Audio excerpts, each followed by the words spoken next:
एक दिन क्या होता है, राजा शिकार खेल कर आए थे और ध्रुव दौड़ा दौड़ा गया, अपने पिताजी की गोद में बैठ गया। सुरुचि को ये बात अच्छी नहीं लगी, पकड़ कर नीचे उतार दिया और कहा अगर तुम्हें इनकी गोद में बैठना है तो मेरी गर्भ से जन्म लेना पड़ेगा। जाइए, तुम तो दासी पुत्र हो, तुम्हारी माँ दासी है और दासियों को ये गोद में नहीं बैठाते।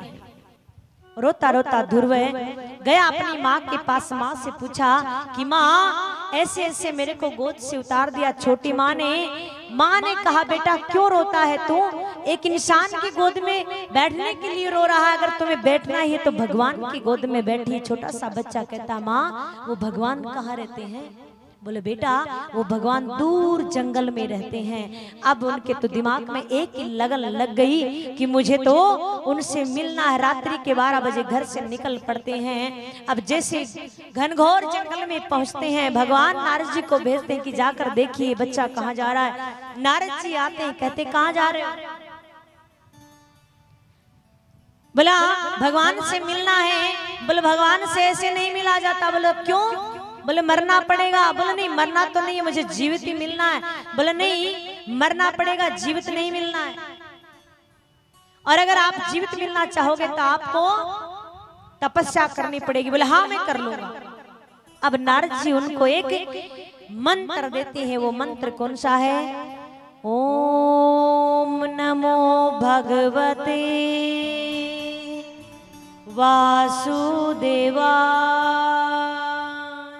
सभी जाप कीजिए इस मंत्र का मेरे साथ।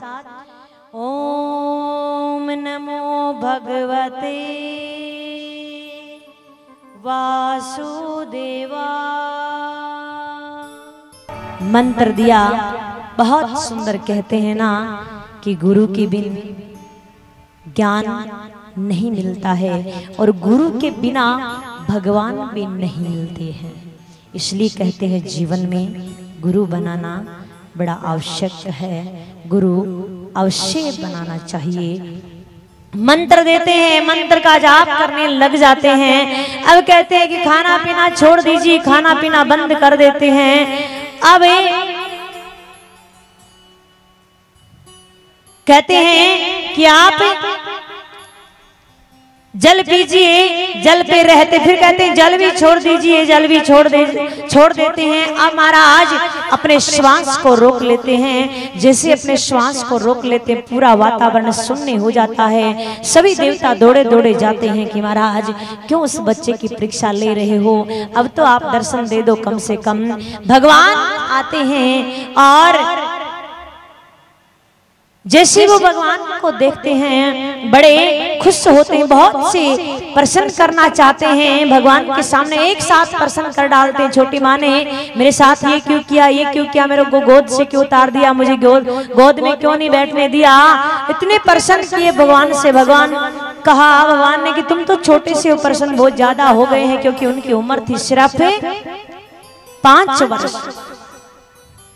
अब भगवान उनके शीश पे अपना हाथ रखते हैं। माँ सरस्वती उनके मस्तक में प्रवेश कर जाती है। अब भगवान कहते हैं कि आप मांगिए, आपको क्या मांगना है। तब ध्रुव भगत कहते हैं अब भगवान मुझे और जीवन में कुछ नहीं चाहिए, बस आपके दर्शन करने थे।